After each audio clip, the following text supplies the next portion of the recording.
시간 가는 줄 몰랐네. 이게 33분 지나면 끊어져 버리는데. 자, 2부로 넘어갔습니다. 야동 2부. 야간 동영상 2부입니다.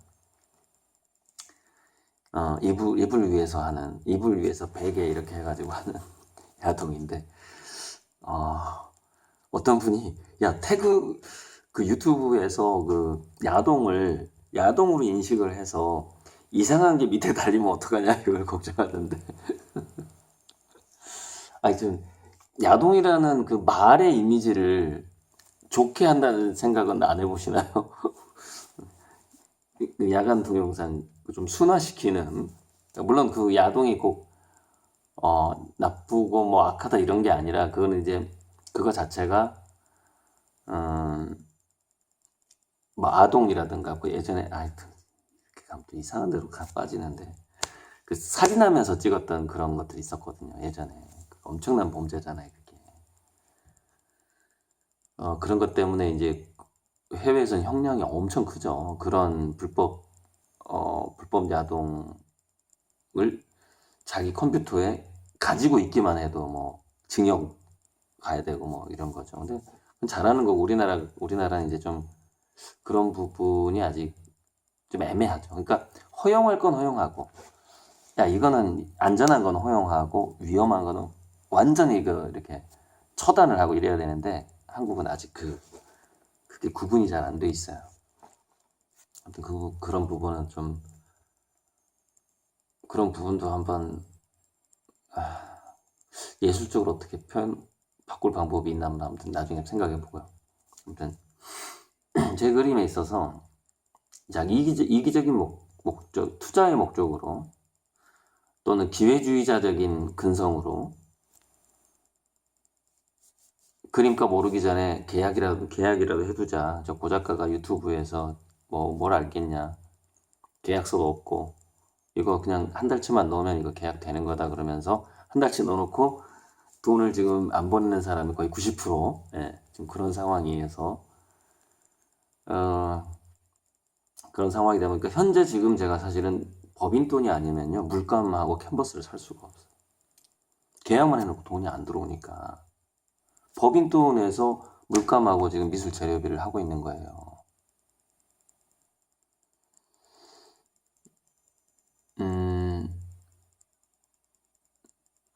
그래서 참 주식 사주신 분들 너무 감사하고요.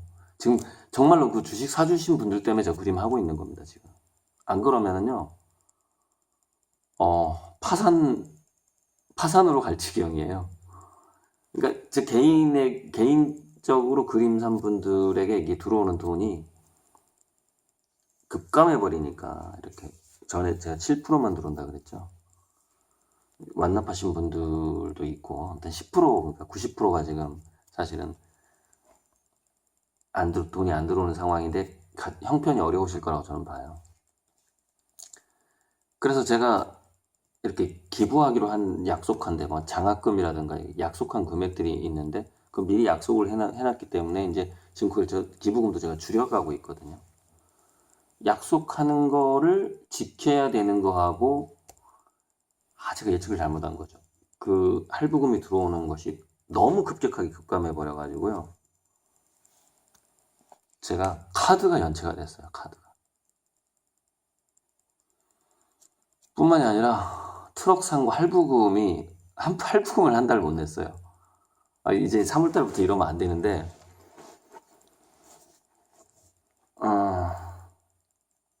아무튼 걱정은 없어요. 걱정은 없는데, 제가 기부금을 줄이면 돼요. 기부금을 줄이면 되는데, 어쨌든 제가 이 기부도 중요하지만, 뭐 한 가지 사업을 말씀드리자면 적정 기술이라는 게 있어요. 적정 에너지, 적정 기술이라는 게 있는데, 제가 이 부분에 대한 아이디어도 많고 발명가적인 기술도 있다 보니까, 그래서 화이트 앤 사이언스에서 쭉 적정 기술에 대한 얘기가 나오는데, 이건 뭐 미술 공모전을 먼저 할 게 아니라 적정 기술 경진대회를 먼저 해야 되겠다. 그래서 지금 시골에서 뭐 관절염도 있고 뭐 그런데 기어다니면서 막 농사 짓는 노인분들도 계시고 그 농촌이 지금 그런 상황이잖아요. 그래서 정말 좋은 기구들을 그 어르신들 농사는 포기 못해요. 죽을 때까지. 우리 부모님, 할머니, 할아버지, 어머님들. 기어다니면서라도 씨를 뿌리고 잡초를 제거한단 말이죠. 그럼 호미만 가지고 되겠냐고요. 그래서 그런 어떤 적정 기술들, 뭐, 그 다음에, 오염된 물을 정화하는 그런 건 아프리카라든가 이런 쪽에 이제 가야 될 거고. 그런데 이런 적정 기술하고 그런 것들이 문제가 뭐냐. 이것도 이제 하나의 자본주의의 상처인데, 돈이 안 되는 거예요, 돈이. 제가 안경 좀 써. 제 얼굴이 안 보이네요. 시력이 워낙 안 좋아요. 돈이 안 돼요. 그러니까,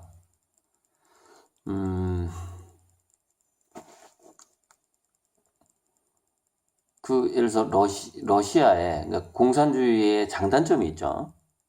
단점이 훨씬 많죠. 근데 장점 중에 하나는, 우리, 이제 요즘에 이제 복지가 많이 좋아졌죠. 근데 러시아 같은 데서 이제 청소부가 있잖아요. 그 공무원. 그러니까 길거리 청소부. 근데 동시대에 10년 전인지 20년 전인지 모르겠는데 그쪽에 여행 갔던 사람들한테 얘기를 들어보면은 우리 예전에는 그 청소부, 지금은 뭐 경쟁률이 뭐 10대 1이죠. 환경 공무원 하려면. 그렇지만 한 10년 전, 20년 전, 30년 전에는 안 그랬잖아요. 그분들 여름에 냄새 나고 겨울에 춥고 그 쓰레기 치우는 거 얼마나 힘들어요. 눈 치우는 거 이런 거. 거의 삽질하다시피 했을 거예요. 10년 전, 20년 전에. 뭐 기구가 뭐 어디 있어요. 첨단 기계가. 근데 러시아에 갔더니 러시아 눈 얼마나 많이 와요. 그 동시대에 거의 그 기술력의 차이가 진짜 막 10년, 20년 차이 날 정도로 거기는 눈 치우는 기계라든가 뭐 기구 같은 것들이 그 청소부들이 다 쓰고 있는 거예요. 왜냐면 그거는 돈이 아니라 공공의 이익을 위해서 그 아주 머리가 뛰어난 과학자들이 어떻게 하면 우리 그 환경미화원이 더 편리하고 더 효율적으로 더 빨리 눈을 치울 수 있을까 이걸 엄청 연구를 하는 거죠. 국가에서 연구해 그럼 연구하는 거니까. 근데 자본주의 사회는 뭐예요? 연구비를 받기 위해서 기업들을 위해서 연구를 하게 되잖아요. 그래서 마린 브로코비치 그 있잖아요. 과학자들이 기업에서 그러니까 뭐 담배 회사에서 담배가 좋다는 결론을 내려라. 그럼 담배 좋다는 결론 내리는 거예요, 과학자들이. 그러니까 어용이라고 하죠, 어용. 그거를 이용당하죠. 뭐 기용이라고 해야 되나? 이제 기업에 의해서 오용학자라고 그러죠, 오용학자. 이게 또 자본주의 엄청난 상처입니다. 이런 부분들이. 그래서 어쨌건 일단 급한 것부터 해야 되니까 급한 불부터 꺼야 되니까 적정 기술 경진대회를 한 상금은 한 5억 정도로 걸고 그 다음에 자문 변리사를 해서 이 중에서 특허 침해가 있는지 없는지 특허 침해가 없고 독창성이 인정받으면 일단 실용 신안이라도 디자인 특허라도 내고 해서 그 디자인 특허 내는 비용은 물론 또 우리 회사가 돼야 되겠죠. 해서 빨리 이것을 그 노인분들이 농사짓기 좋은 그 기구를 빨리 대량 생산해서 시골에 보급해야 될 거 아니에요. 그래야 골병이라도 조금 덜 들고 무릎이라도 좀 덜 아프고 그러죠. 지금 인공지능 로봇을 시골에 공급할 수 없잖아요. 인공지능. 그 일론 머스크도 못해요. 지금 그 100조, 200조 가지고도 안 되는 일이에요. 그거는. 기술력이 안 되니까 일단은. 그래서 이 적정 기술 보급이라는 문제가 돈을 벌고자 하는 기업이 할 수 있는 일이 아니에요. 절대로. 돈을 손해보고자 하는 기업만 할 수 있는 거예요. 적정 기술의 대량 보급이라는 것은. 아니면 봉사정신을 가진 기술자가 시골로 귀농 귀촌을 해서 그 동네 할아버지 할머니들한테 복지를 줄 수가 있겠죠. 그 동네에서. 지금 그뿐만이 아니라 지금 아까 일부에서 임대아파트 얘기도 나왔는데 지금 임대아파트에 계신 분들을 사실 탈출시켜야 되는 분들이 많아요. 그게 농촌 공동체를 다시 지금 설계를 해야 된단 말이에요. 거기에는 장애인이나 정신지체인도 뭔가 할 일이 있도록 설계를 해야 된다는 것이죠. 외국에는 그런 마을이 있잖아요. 치매 노인들이 자유롭게 자기가 살던 대로 살게끔 해주는 마을이 있거든요. 그 요양원에 들어가는 게 아니라. 그런데 그렇게 하는데 돈이 상당히 많이 들어요. 왜냐면 후견인이 다 따라다녀야 돼, 그 사람을. 위험해질까봐. 후견인이. 그 자식들이 하는 게 아니라 그 단체에서 하는 건데, 그 하나의 그 복지 사업 중에 하나인데. 그런 식으로 어쨌건 지금 정말 도시 빈민들을 어떻게 할 것인가, 이제 이 문제. 그 다음에, 고령화돼 가고 있는 이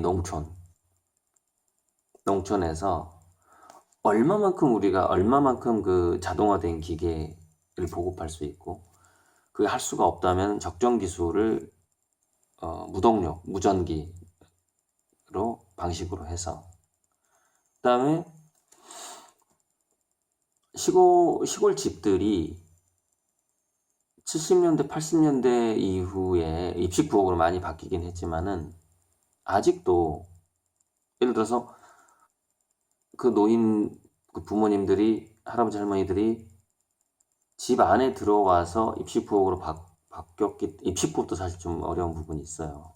싱크대 설계 같은 게. 편한데, 자, 일하러 나갈 때 그 마루하고 신발 신는 곳이라던가 뭐 이런 것들. 그러니까 그 시골 집에 그 개조하는 인력이 어마어마하게 필요해요, 지금. 왜냐? 낙상 사고가 일어나요. 낙상 사고가. 걸려서 넘어진단 말이에요. 아파트도 마찬가지예요. 아파트 같은 경우에도 여러분 임대 아파트 어떤 굉장한 그 나이 드신 분이 사는 임대 아파트가 있는데 문턱도 제거해야 되고 스위치 낮춰야 되고 이분들이 일어서지 못하는 분이 있다고 칩시다. 그럼 스위치 낮춰줘야 돼요. 이제 이렇게 앉아서 바퀴 달리는 걸 가지고 이렇게 돌아다니실 거란 말이죠. 그럼 문턱이 없어야 돼. 이게 꽤 돈 많이 들어요, 이거. 이걸 누가 해줄 겁니까? 이런 일들은. 돈을 벌겠다고 맘먹는 기업은 절대 못해요. 저는 이 백수 청년들을 고용을 해서 그런 사업을 하고 싶다는 거예요. 그런 거를. 돈을 버는 사업이 아니라 돈을 쓰는 사업이죠. 일자리도 만들어내. 그런데 제가 그 사업을 할 때 여러분이 주식 투자하고 여러분이 그림 지금 할부금으로 그게 사업이 가능할 것 같습니까? 지금 주식 투자 금액하고요. 여러분 할부금은요. 제 미술 재료비도 안 돼요. 재료비도 안 된다고요, 지금. 제가 세계적인 작가가 되기 위해서 엄청난 그림을 그리려면 그 재료비만 한 20억에서 50억이 들 텐데 그것도 안 되잖아요. 재료비도 안 된다고요. 그야말로 시드머니예요. 지금 투자하신 돈이. 근데 그 투자하신 돈으로 제가 이제 이 피카소의 100배, 1000배, 만배 이 컨셉은 반드시 세계적으로 이거는 1조 이상 부자들이 줄을 선단 말이에요. 제 그림을 사려고. 빌 게이츠가 몇 번째라고요? 214번 번호표가, 빌 게이츠 번호표가. 왜 그때 갑자기 214번이 떠올랐는지 모르겠는데 아무튼 그 얘기하다가 214번이 빌 게이츠가 214번이 돼버렸는데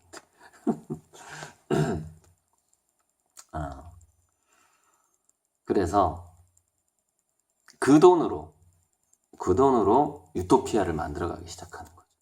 근데 그 유토피아를 만들어가는 데 있어서 비현실적인 걸 저는 그렇게 가지 않아요. 아주 현실적이고 최소한의 돈으로 최대 효과를 노릴 수 있는 것부터 시작을 하죠.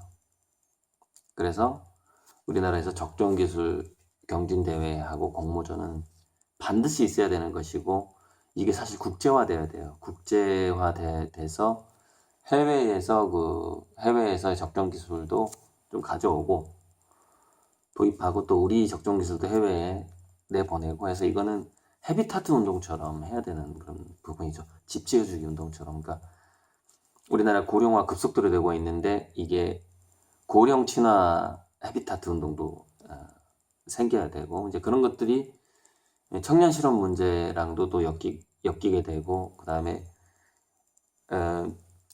농촌 공동체는 또 이제 또 이렇게 처녀 총각도 이렇게 뭐 시집장가 가고, 시집장가 간다는 말도 좀 그러네요. 아무튼 짝을 이루어서 또 대단한 천재를 키울 수 있는 환경에서, 제가 아까 그랬잖아요. 가난한 시골 환경에서 천재를 만들 수 있는 그 뇌과학적인 그 방법을 다 공부했잖아요. 제가 뇌과학을 다 공부했고, 책으로 쓰려다가 이제 바빠서 못 썼는데, 이제 두뇌 사용 설명서라는 책에 이제 간간히 들어가 있어요. 그 다음에 인공지능, 썸네일을 좀 달아줘야 되겠네. 인공지능 시대의 뭐 창의성 뇌교육이라는 책에 또 가장 많이 들어가 있고, 그거 썸네일로 달아야 되겠네요. 계속 저는 두뇌 사용 설명서하고 미래인문학 책만 좀 많이 강조했는데, 그 책도 정말 괜찮은, 얇고 싸고 정말 괜찮죠. 인공지능 시대의 창의성 뇌교육. 자, 그러면 제가 전 세계 부자들에게 이제 그림을 팔면서 그 돈을 쓰는 데 있어서 그런 적정기술 보급 사업이라든가 자본주의의 상처를 치유하는, 그러니까 뭐냐면은 지금 기업가들이 전혀 상상할 수 없는 기업들이 탄생을 할 거예요. 전혀 상상할 수조차 없고 실행할 수조차 없는 거예요. 제가 앞으로 펼칠 그 문어발식 대기업이라는 거는. 근데 문제는 돈을 버는 기업은 100개 중에 하나밖에 없을 거야, 아마. 아니면 1%. 제가 만약에 100개의 회사를 창업을 한다면 돈을 버는 기업은 한 10%, 90%는 돈을 쓰는 기업, 이런 식으로 되겠죠. 근데 이 10%가 돈을 버는 그 기업이 되는 이유는 해외 수출이 일어날 수 있기 때문인데, 그것도 어느 정도 되다 보면 손해를 보게 되죠. 손해를 보게 될 거예요. 왜냐? 더 가난한 나라로 가게 되면은 오히려 거길 또 도와줘야 되는 상황이 발생을 할 거고. 그래서 어쨌건 1%만 이익을 볼 것 같은데, 그 1%가 어떤 회사죠? 제가 100개의 기업을 만들었어요. 근데 100개 중에 딱 하나만 이익이 나고, 99개의 회사는 손해보는 회사예요. 돈을 쓰는 회사예요. 사회적 기업보다도 더 못해. 사회적 기업보다도, 사회적 기업 수준이 아니에요. 제가 생각하는 기업은. 사회적 기업이나 뭐 그런 것보다 훨씬 더 돈을 많이 쓰면서 전혀 이익이 안 되는 기업들이거든요. 그게 제 예술이죠. 제가 생각하는 예술이에요. 제 예술 컨셉에 들어가는 거예요. 저는 제 그림도 예술이지만 그림으로 창조활약 발전소를 차려서 그 창조활약 발전소 그 100개 중에 하나예요. 수익 나는 기업이. 나머지는 다 손해날 거예요. 여러분이 지금 주식을 붙는 그 회사만 제가 차릴 100개 회사 중에 딱 유일하게 돈 버는 회사가 될 겁니다. 나머지는 다 돈 쓰는 회사. 그렇게 될 거고. 하지만 많이 벌게는 못 해드려요. 딱 10,000배만. 네, 10,000배. 제가 조정할 거예요. 그렇게 하면. 주식을 팔아라 그러면서. 내가 지금 이 99개 회사에 돈을 좀 써야 되니까 하면서. 아무튼 그 참 재밌는, 아름다운 일들이 많이 일어날 겁니다. 제가 이제 창조화력 발전소에서 정말 그게 조화력이지 않습니까? 창조력, 조화력. 아름다움이 기본 조화 아닙니까? 변화, 통일, 균형, 응? 조화. 그래서 아름다운 일들이 창조력발전소에서 많이 일어나고 수익이 어마어마하게, 수익이 100만 배 정도 난다면 그 중에서 10,000배만 여러분께 돌려드리고 99만 배는 어디로 간다고요? 제가 현재 생각하고 있는 그 99개의 돈을 벌 수 없는 회사에 쓰여지게 되겠죠. 그런데 재밌는 거는 그거 자체가, 제가 그 99개의 돈을 도저히 벌 수 없는 회사를 운영하는 것 자체가 제 예술인 거예요. 그게 예술 컨셉이 되는 거예요. 그러면서 저는 세계적인 예술가가 되는 것이고, 물론 기업가인지 과학자인지 예술가인지 화가인지 뭐 헷갈리겠지만은 그거 자체가 이제 예술가죠. 그 전체가 예술이어야 되는 거죠. 그 삶 전체가. 그게 예술이 되는 것이고, 그러면은 제가 뭐 여러분들한테 손해를 드린다는 게 아니잖아요. 그렇게 썼어요. 돈을 그렇게 썼어요. 그럼 제 그림값 어떻게 될 것 같아요? 제가 그런 어떤 굉장히 규모 있으면서도 굉장히 창의적인 사업을 하고, 기부 자체도 글로벌 뭐 넘버원 기부왕이 돼가면서 막 이렇게 막 그런 막 화가야. 어마어마해. 그 과거에 피카소든 뒤샹이든 아무도 꿈꿔보지 못했던, 앤디 워홀조차 상상도 못했던 그런 예술가로 제가 성장을 해가요. 그럼 제 그림값이 어떻게 되겠냐고요. 우리 창발회사의 주식 또한 어마어마하겠지만 제 그림을 가져가신 분들이 어떤 대접을 받을까요? 이 전 세계에서 엄청난 선지자 대접을 받으실걸요. 제 그림을 하나 가지고 있다는 것만으로. 자, 그러면 제 그림을 하나 가지고 있다는 것만으로 엄청난 선지자뿐만 아니라 어떤 게 되죠? 이 사업을 일으킨 사람이 되는 거죠. 제 그림을 가지고 있다는 것만으로. 그러면 그 신뢰도 아마 글로벌 귀족이 되실걸요. 고리들 그림을, 초창기 고리들 그림을 가지고 있다는 것만으로도 글로벌 귀족이란 말은 좀 안 어울리고요. 적당한 말이. 의인이자 귀족이자 뭐 독립운동과 비슷한 거죠. 그러니까 이 자본주의라는, 그러니까 우리 일제시대 일본 제국주의라는 것을 거기서 해방하기 위해서 뛰었던 분들을 우리가 독립운동가라고 하는 건데, 자본주의 제국주의를 해방하기 위해서 고리들 그림을 샀던 독립운동가가 되는 것이죠. 의인이자 독립운동가이자. 그런데 일제시대 때 독립운동가들은 귀족까지는 되지 못했죠. 하지만 여러분들은 의인이자 독립운동가이자 귀족까지 된다고요. 그것이 제가 제 그림을 가진 효과입니다.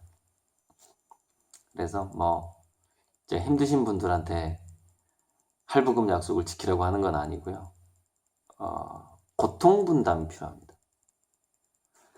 그 점을 좀 알아주셨으면 좋겠어요. 여러분들이 제 그림을 사준 게 제가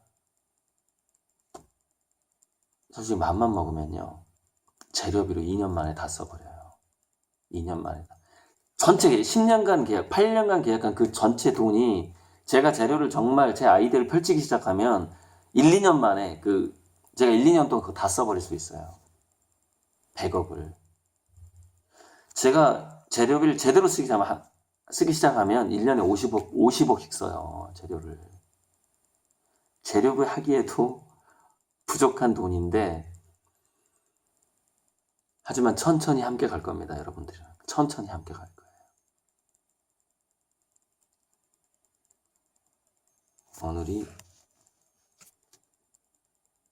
14일.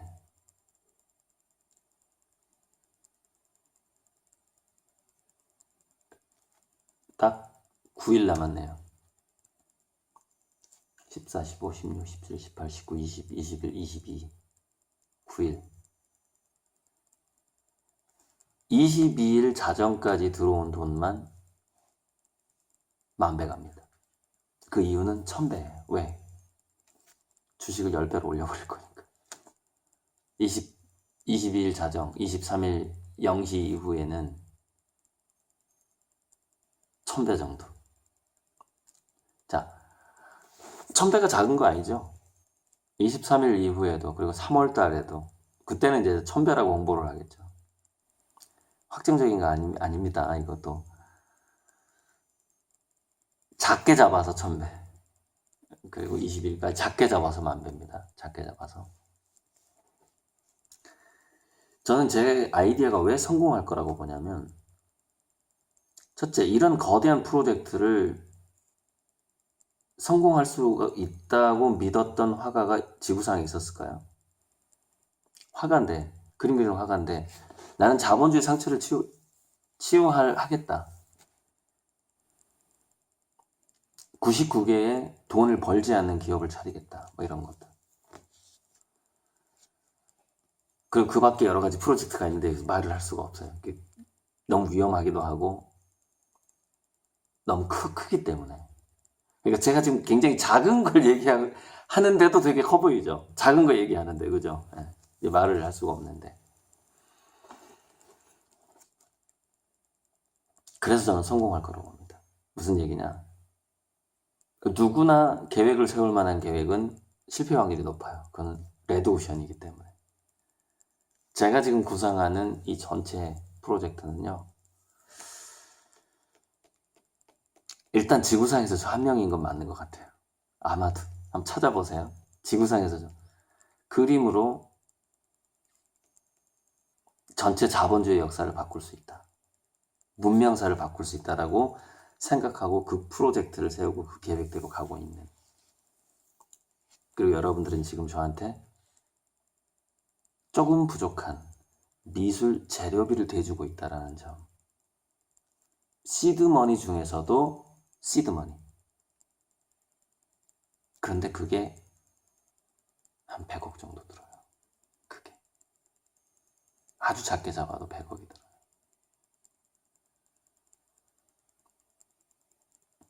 여러분, 그림 재료비가 얼마나 비싼지 모르시죠? 왜 고고가 밥을 굶었겠어요? 물감을 사려고. 근데 그때에 비해서 지금 물감값이 싸긴 하지만 지금도 비싸요. 지금도 비싸. 미술 재료비. 얘네들이 낮추질 않아. 재료비를. 왜? 원래 부잣집 애들이 그림 그리니까 재료비를 낮추질 않아. 내가 봤을 때 원가 그렇게 안 들어가요. 근데 안 낮춰요. 똑같은 재료인데 페인트 가게 가면은 10,000원인데 화방에 가면은 10만 원이야. 같은 재료가 그렇게 팔아요. 알죠? 저도 알죠. 근데 이 유통 구조를 어떻게 할 거예요? 제가 직접 재료를 채취해가지고 할 거예요? 물론 제가 차릴 회사 중에 물감을 직접 제작하는 회사를 차릴 수도 있어요. 그래가지고 정말 그걸 왜 차려요? 그 목적이 뭐예요? 돈 벌려고? 그게 아니죠. 화가들한테 이렇게 그냥 무료로 주려고 차리겠죠. 그 공장을 만약에 차린다면. 또 이제 30분이 돼가네요. 그래서 오늘 여기까지 야동 1부, 야동 2부. 야동 2부는 안경을 쓰고 찍어봤는데, 참 제가 앞으로 펼칠 사업들을 생각하면은 정말 너무 안타까워요. 왜냐면 빨리 못한다는 게 너무 안타까운 거예요. 그래서 더 빨리 고통을 줄이고 싶고, 더 빨리 편하게 해드리고 싶고, 더 빨리 유토피아를 만들고 싶은 이 안타까운 마음. 그래서 그런 구상들을 할 때마다 정말 너무 이 안타까운 눈물이 나와요. 빨리 하고 싶어서. 그래서 단지 재료비 정도니까요. 이거를 투자라고 생각하셔도 좋고 후원이라고 생각하셔도 좋고, 그래서 저는 후원식 투자라는 말을 붙여요. 후원식 투자, 후원형 투자, 선불 투자, 선불. 그래, 네 그림값을 먼저 줄 테니까 그럼 그림 그려라 이거잖아요. 아주 단순하거든요. 주식 투자 이것도 마찬가지. 대부분 재료비에 이게 근데 왜 회사로 가죠? 제가 지금 왜 회사로 가죠?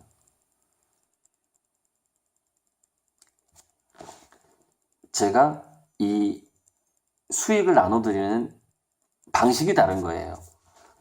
그림 가져가시는 분하고 주식 가져가시는 그 방식이 달라지는 거고, 창조 화력 발전소 자체가 사실은 일자리 창출이에요. 그래서 저는 이렇게 능력 보고 사람 안 뽑아요. 그냥 착하고 저랑 인연이 있는 사람. 그래서 그것도 참 하나의 우리 회사의 리스크이긴 한데, 저는 리스크는 아니라고 봅니다. 왜냐? 과정과 결과는 정확하게 같을 수는 없습니다. 무슨 얘기냐?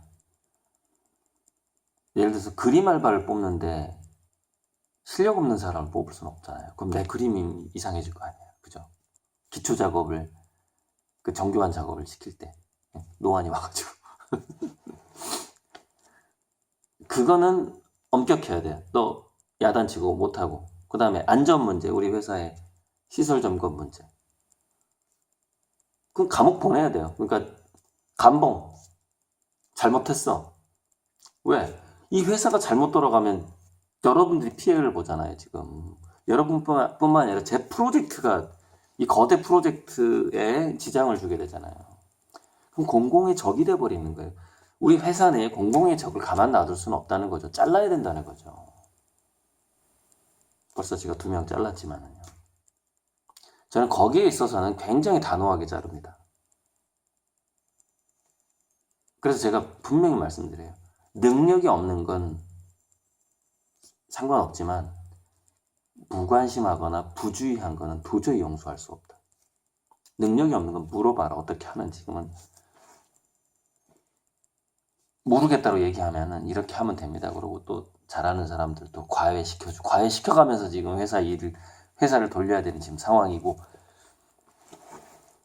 그런 상황이긴 하지만 계속해서 제가 이제 이렇게 그 주변 자문위원들이 전문가들이 있는 것이죠. 그래서 자문위원들. 뭐 은행 지점장, 출신 변호사, 뭐 변리사, 그다음에 사업가, 노무사, 세무사 기본으로 있고요. 그리고 망해본 사람, 흥해본 사람, 앞으로 자문이, 지금 우리 회사 자문이 한 10분 정도 되는데 한 100명 정도의 자문단을 꾸려야죠.